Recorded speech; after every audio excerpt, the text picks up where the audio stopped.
सोमनाथाय नमः। ॐ मल्लिकार्जुनाय नमः। ॐ महाकालेश्वराय नमः। ॐ ओंकारेश्वराय नमः। ॐ वैद्यनाथाय नमः। ॐ भीमशंकराय नमः। ॐ रामेश्वराय नमः।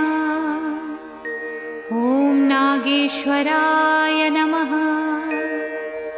ॐ विश्वेश्वराय नमः। ॐ त्र्यंबकेश्वराय नमः। ॐ केदारेश्वराय नमः। ॐ भुस्मेश्वराय नमः।